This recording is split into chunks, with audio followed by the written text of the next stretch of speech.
Okay, I'm working on this 2012 Chevy Cruze here, and we're going to be removing this driver's side CV axle. So we're just going to go ahead and get started. Okay, so we got a 19 millimeter. We're going to go ahead and just start breaking these lugs loose here.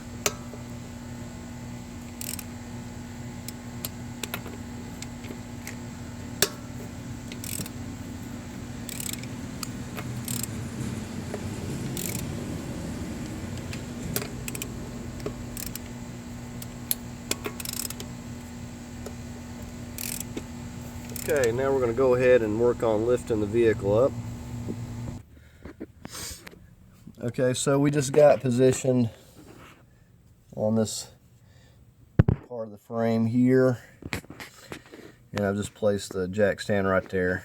So you could place it even back here on this if you wanted to, but we're just going to leave it right here.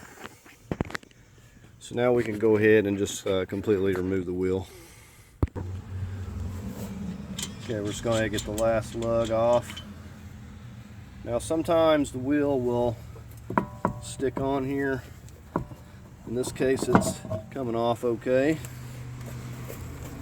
But sometimes they do like to stick around this part right here. Okay, the next thing we're going to do is we're going to pop this little piece out, which you can see right here. It's going to give us access to this mount, or this axle nut. So just pop that out. And now we can go ahead, we're going to place this back on. Okay, with it back on, we're just going to put a couple of these lugs. We don't need to put all of them back on here. Just put a couple of them on there. We're going to snug them down just a little bit. Okay, and I've got the lower one snug, just hand tight there pretty much, not very snug. And now we're going to go ahead and put weight, lower the vehicle back down, and we're going to get weight on it a little bit. And we're going to go ahead and break this lug, this our axle nut right here. And we're going to be using a 32. It's a 6-sided. We're going to go in here. We're going to get our breaker bar. Once we get the weight on it, we're going to go ahead and start breaking this loose. Okay, so I've got a big breaker bar, and I'm using a cheater pipe on the end. And we're going ahead and breaking this loose. Now, you could use an impact, but if you don't have one, a good breaker bar will get the job done. So I've got it loose enough here now. I should be able just to get it with my ratchet here. I'm just going to loosen it off a little bit. I'm not going to completely remove it just quite yet.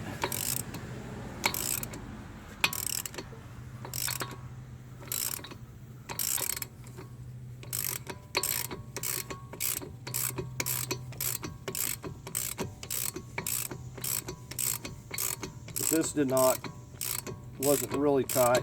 It came without too much trouble. Okay, so that's good right there. We're going to go ahead and just remove our wheel again.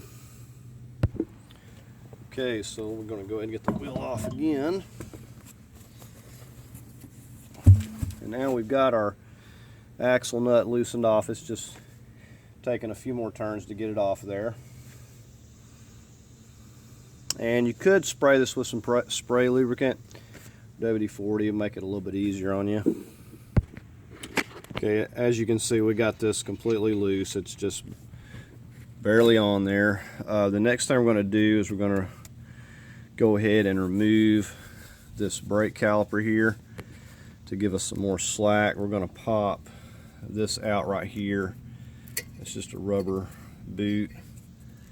And we're going to get back here. We've got a couple of bolts coming in here. We've got one up here on the top holding this bracket, and we got another one right down here. So we're going to go ahead and we're just going to remove these and set this aside. Okay, so I'm just using a big long extended handle, or you can use a breaker bar on these back here, but they're going to be really tight. Okay, we're going to start with the upper here. Said you're going to have to put a lot of strength into it. It's going to be really snug. So an extended handle or a breaker bar. This is an 18 millimeter. Okay, I got the top one really loose. We're not going to completely remove it. We're going to go ahead and work on this lower one. Okay, so here's our lower 18. I'm going to go ahead and get on this.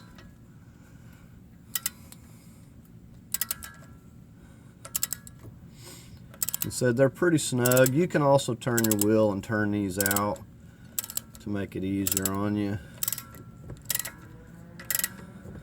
You got an extended handle or a breaker bar, you'll be able to get them pretty easy. So we'll go ahead and just finish removing this.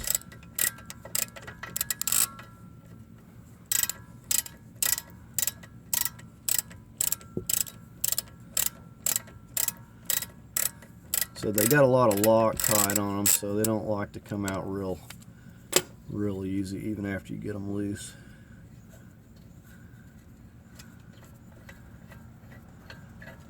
This is all that's holding this whole brake caliper and bracket. So now we just got to get the upper bolt completely loose.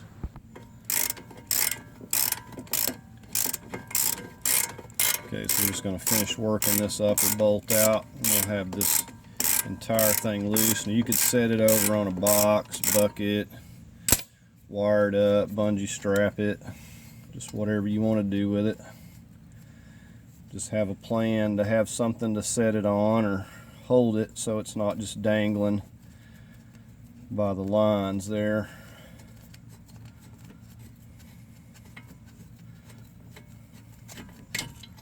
So there we go. Now it's completely loose here. Okay, so we're going to try to just wiggle it off of here. Okay, we'll just carefully set it right there a moment. Okay, as you can see, I just got a bit of wire wrapped around through the threaded hole and just kind of got it looped around the spring there just to keep it out of the way. Okay, now right here we've got two of these 18 millimeter bolts. These are 18 millimeter nuts, and we need to hold this 18 millimeter on this side. I'm just going to use an 18 millimeter wrench, and then we're going to get on here with our extended handle ratchet, and we're going to work on breaking this loose. I said these are going to be really tight, so it's going to take a little bit of effort. So I'm not even having to hold this side yet. It is not moving at all on me, so we may not have to hold that at all. So we've got this one loosened up. We're going to go ahead and just get on the lower there and do the same thing. Okay, so we're on the lower one,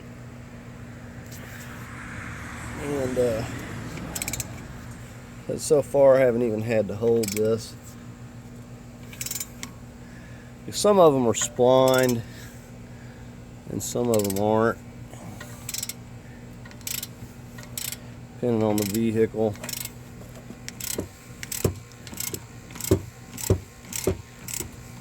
But these are not too difficult to get. I'm going to go ahead and completely remove this nut.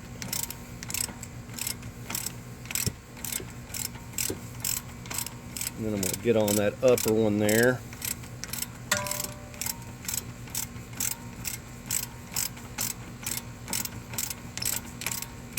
can tell there's an awful lot of Loctite or rust on here because it's not coming easily.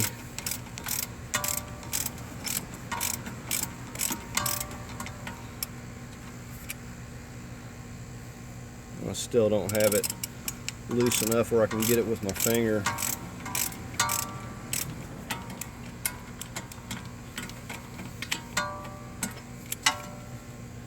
So there we have it.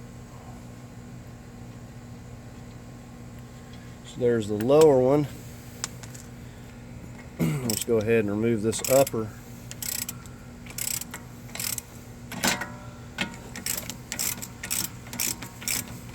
Said I had not had to hold either one of them with the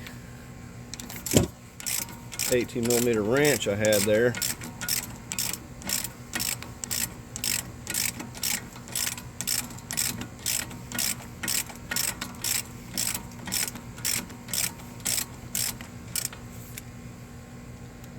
Okay, that is feeling pretty loose there. Okay, we're going to completely take this off here now.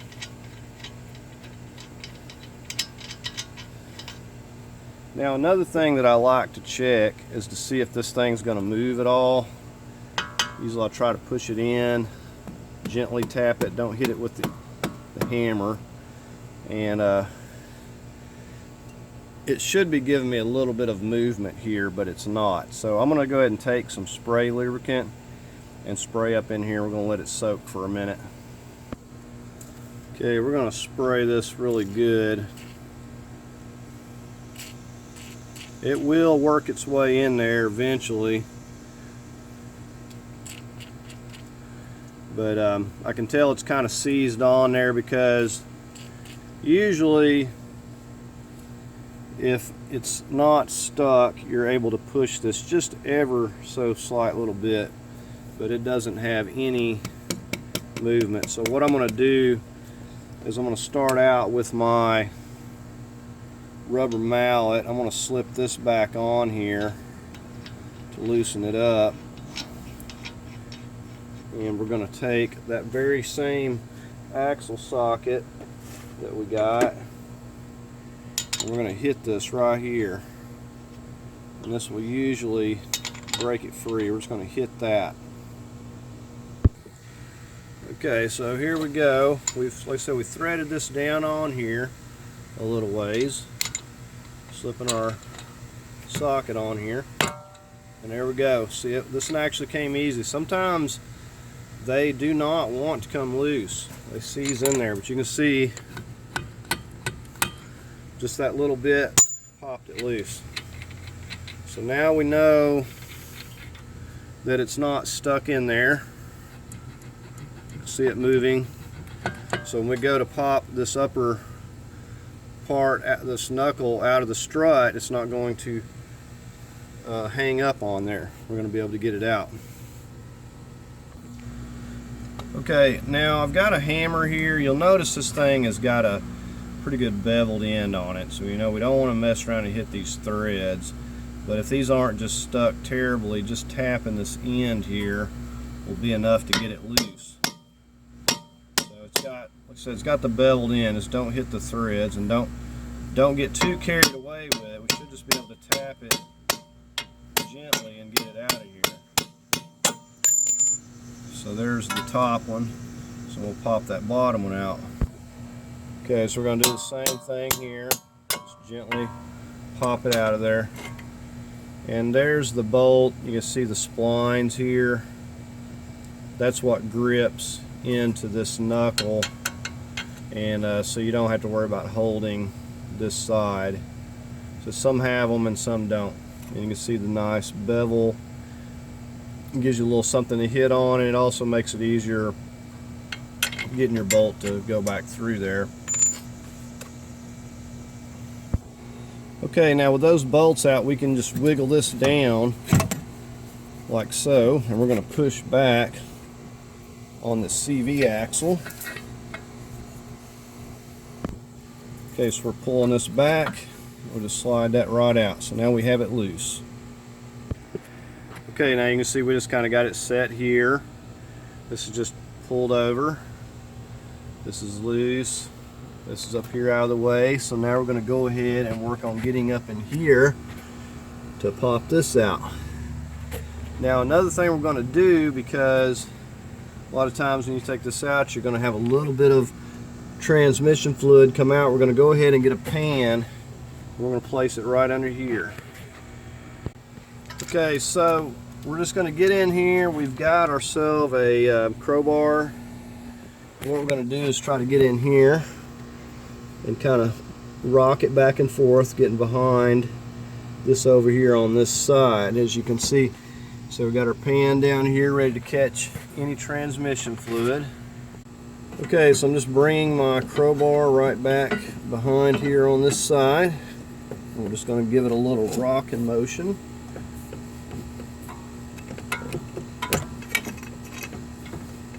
So you got all this leverage. So we've got it loose. It just likes a little bit there. Give it a little more.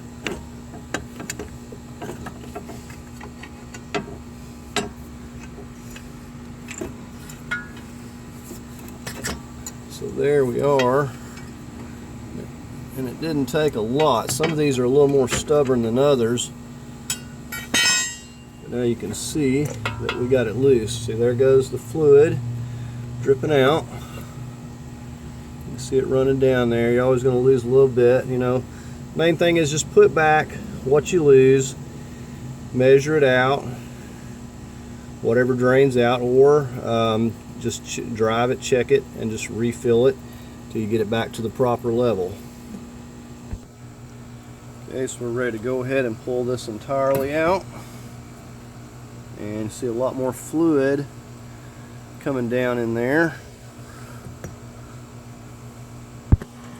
You can see it draining out, and it's never going to hurt anything to replace some of this old nasty fluid, you know. But we may get about a quart out of here. We'll just let it drain until it stops, basically, and we'll take and pour it up and just see how much we got, and we'll just put that much back. Of course, we'll check it to make sure after we drive it and everything. Okay, when you get your replacement, go ahead, it doesn't hurt to put a little grease on the ring here to make it easier to, if you have to remove it again. Okay, so we're going to go ahead and work the replacement back into place. Now I know that this seal up in here is wet because it's been draining, but if it was not, then you would want to go ahead and put some clean transmission fluid. The main thing is, if you replace those seals, make sure that they're wet with transmission fluid. Okay, with it pushed in, I'm going to go ahead and use my rubber mallet and just finish tapping it until it's fully seated.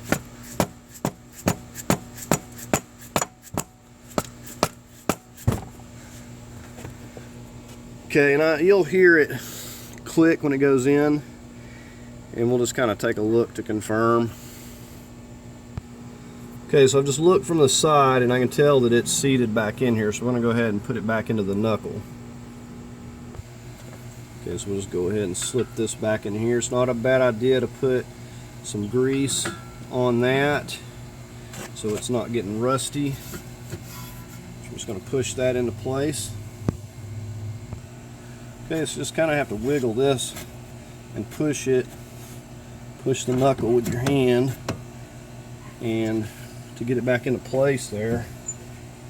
And as we do, we'll get a bolt in here. Got to pick it up.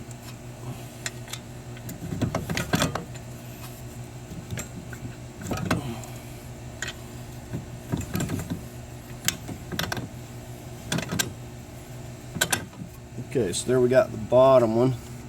Now let's go ahead and slip that top one in. Okay, so you may, like I said, have to wiggle this knuckle slightly. Now when we tighten this, we could tap these in, or we could simply just tighten the nut from the other side there. And these should be self-locking nuts. So what I'm going to do is start out just holding this slightly. As it starts tightening it down, those splines will grip. Okay, so we're just going to get on here, start tightening while we're holding this over here. And then once we start tightening it up, those splines will start digging in. And we won't have to hold this side over here.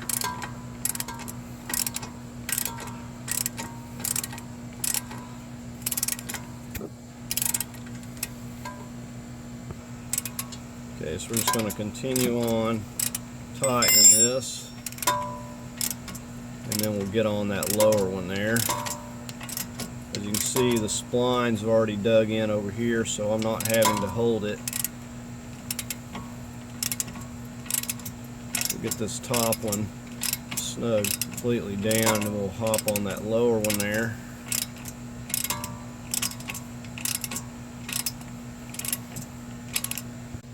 Okay, now these are calling for like 66 degrees plus, or 66 foot-pounds plus 60 to 70 degrees. I'm going to go 130 foot-pounds on these. That's what I typically go. And we're just going to go ahead and start torquing these. Okay, so we got this set to 130.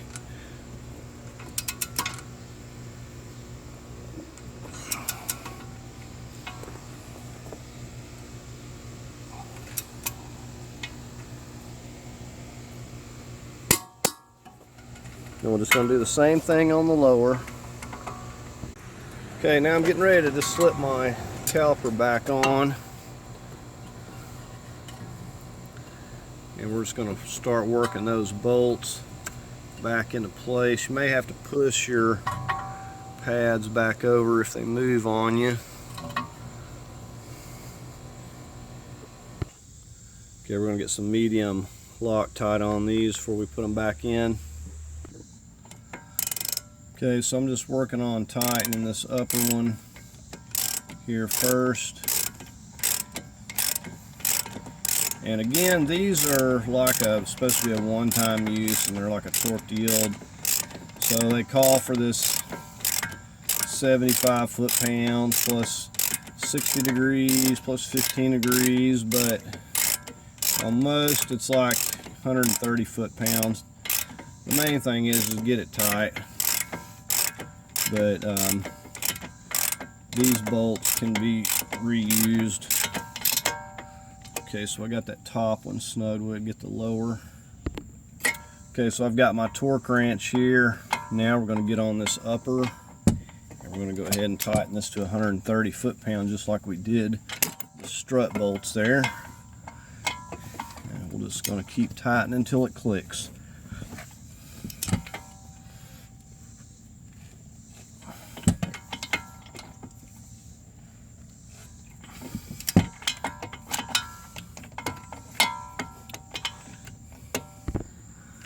Okay, so now we're going to go ahead and torque this lower one down here.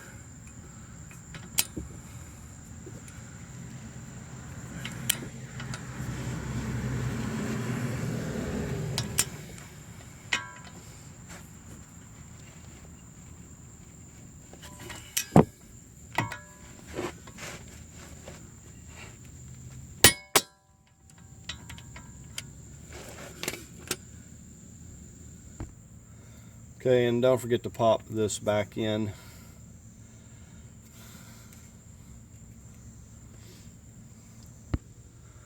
Okay, now we're going to just put our thread, our axle nut back on, and we will finish torquing this once we get the weight down onto the vehicle. We're going to go ahead and just snug it down as far as we can snug it.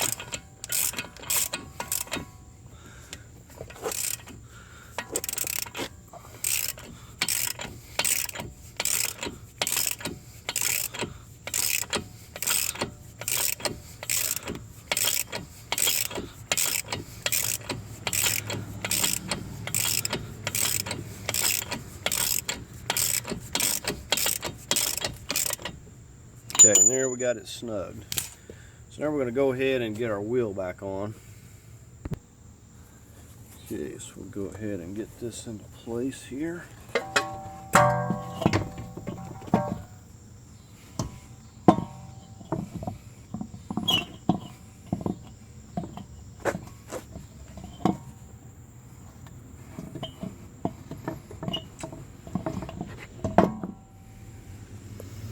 There we go. Okay, with the wheel on, we went ahead and just snugged our lug nuts back down. Okay, so now we're just going to get our jack stand out and remove our jack, get it lowered back down.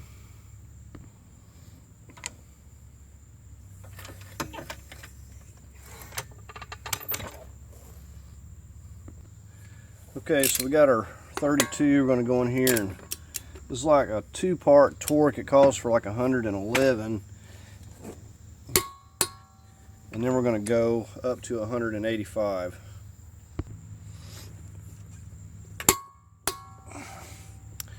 Okay, once we get the final torque, we'll go ahead and pop our cap back in here. Okay, we're going to pop that back in. Now we're going to go ahead and make sure to tighten our lugs to 100 foot-pounds. Okay, we're just going to torque these in kind of a crisscross pattern.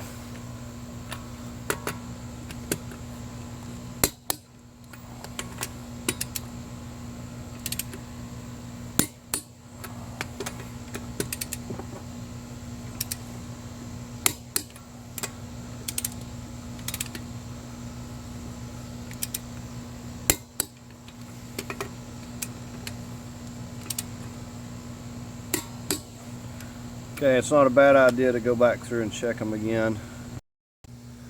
Okay, so that's going to do it on replacing this driver's side CV axle on this 2012 Chevy Cruze.